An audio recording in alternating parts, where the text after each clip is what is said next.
What's up, guys? This video is going to be about what's your favorite caliber. I got a few guns on here. They're not direct representations of each caliber, just a few I wanted to show and kind of talk about a little bit. These calibers are some of the most popular calibers out there for self protection. But anyway, if you want to post your comments, tell me your favorite caliber or whatever. I'm not knocking anybody's choices. Just my matter of opinion. I think it's good to share. Maybe you can give your points, I give mine. It's just a little bit of talking, gun talk.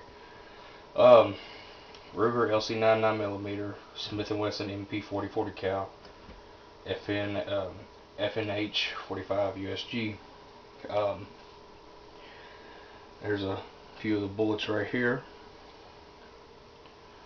49 or 9mm, 40 and 45.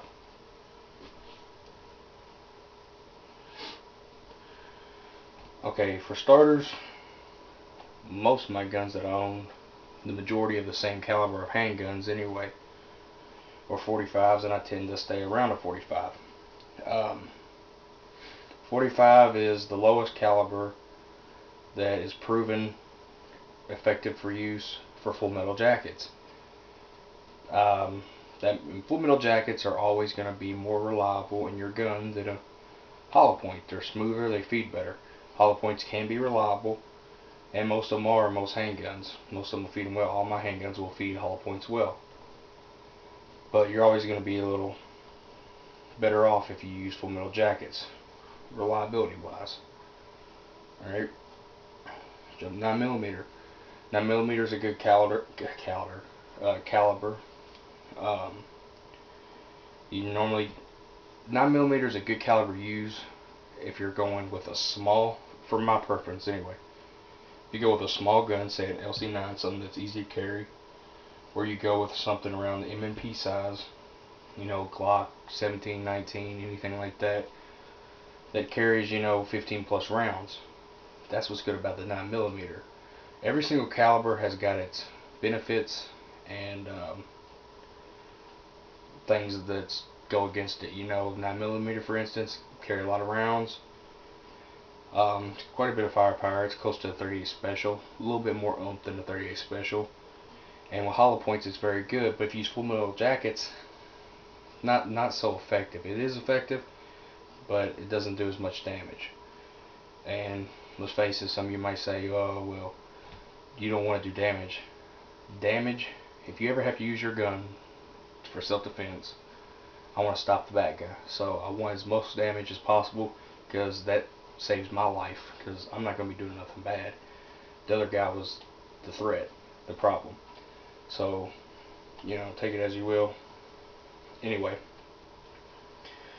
9mm is a good round, but it's all about shot placement. But if you do hit somebody in the gut with a larger caliber, you're going to tear more stuff up, more chance to knock the guys senseless, maybe give you a second, maybe even, because it's not just the bullet wound that's affected, it is the soft tissue around it. Like, the bullet is only going to make a hole as wide as this bullet, but the impact and force and everything is going to damage all the organs around it. So it does help. Of course, you can get hit with the 45 in the gut and live. It's mostly about shot placement, but the bigger caliber helps. So nowadays, you're finding a lot of advances in technology that they're allowing to have 40 cal in a 9mm package, which is ergonomically um, pleasant to shoot, pleasant enough anyway, where you can still, without breaking your wrist or whatever, or being so snappy it's a pain to shoot, you don't even want to go shoot it. But now ergonomics and everything like that has allowed guns to be able to be withstandable shooting with larger calibers and smaller packages. Even the materials are even sturdier, to where they can really do a lot now that they used to not be able to. Alright, 40 cal. I like 40 cal. That's a good medium. It's sometimes it can be snappy. It all depends on your gun too. but most of the time it's got lighter recoil than a 45. That's why a lot of people tend to go with it. And ammo is a little bit less expensive. Where I'm at, I can buy a 45 for $22 a box and 40 for about $20 a box. I might be able to find it cheaper around here, but generally not much. And you know, a couple dollars a box really isn't a whole lot when you really look at it. But anyway, and see, you get a lot of knockdown with a 40 cal. Not as much as a 45, but it's close. It's proven itself over a lot of things. But anyway, I like the 40 cal. But generally, nowadays you can find 45s with as much round count as you can a 40 cal. This Smith & Wesson M&P. One of the reasons why I bought this is this, like Glocks and M&Ps, they have real high round count for a 40 cal, like 16 rounds. That's what this has, 15 plus 1. I think Glocks has 15 plus 1 too. Sometimes you can get longer magazines, but I like to stick with good magazines like Glock. You know, their magazines are good. M&Ps are good. Anyway, but this right here, this 45, 15 plus 1, 16 rounds of 45. That's a lot of firepower for a 45, and plus this gun right here recoils soft as any 45 I've ever shot. Softer than this. It shoots almost like a 9mm. I got a review on it. You can check it out. But anyway, and they're about the same size. This is a little bit bigger, but here's another instance. This is a Springfield XD45.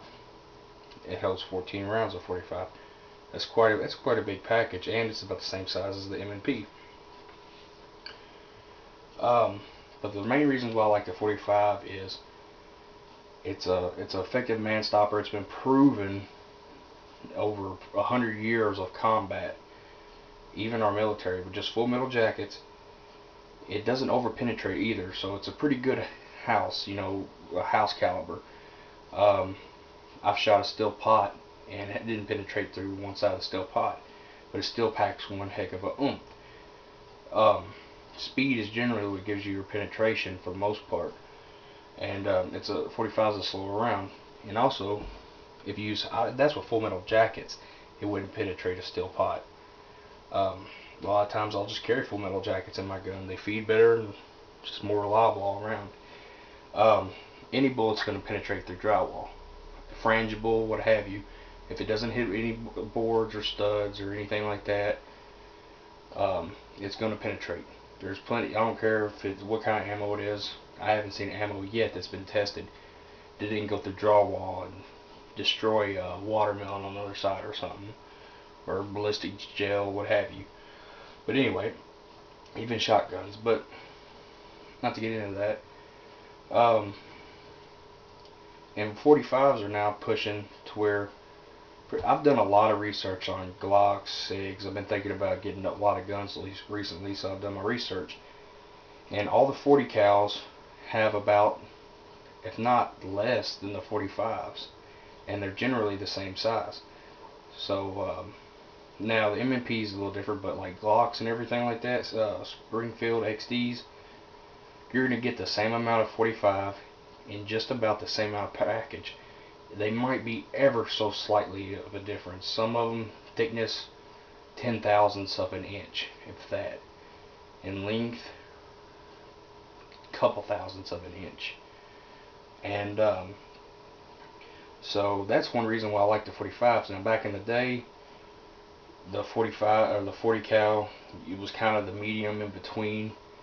You get so much round count and compared to the 45. So if I can get the same amount of round counts, same amount of round count in the exact same size gun and the same style of gun and everything, then why not go with a bigger caliber? That's the way I feel. But 40, when I carry 40, I do not feel at all in any way underpowered.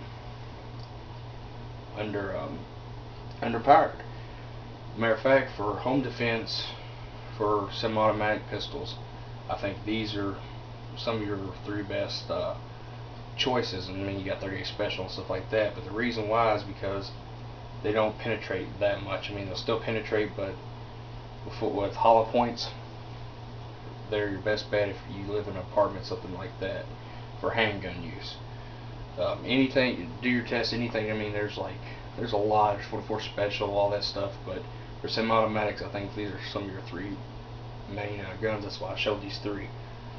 But guys, this is just what I think. What's my favorite caliber? It's a 45.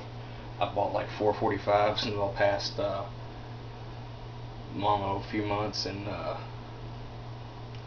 but all these calibers, I carry all three of these guns. Matter of fact, this one is a little large because I like to carry this round butt on there, but sometimes I'll put in the 14 plus 1, the 14 round, and it's about the same size as this. But this M&P carries really well. I'm about to buy the compact version, and I don't really see the need to having a gun that's just an inch longer but the same caliber and everything. So I'm probably going to get rid of this. It's a really good gun. I'm just going to go with the compact version. It holds a 10 plus 1. So, well guys, thanks for watching. Just a little bit of rambling here. Alright, thanks.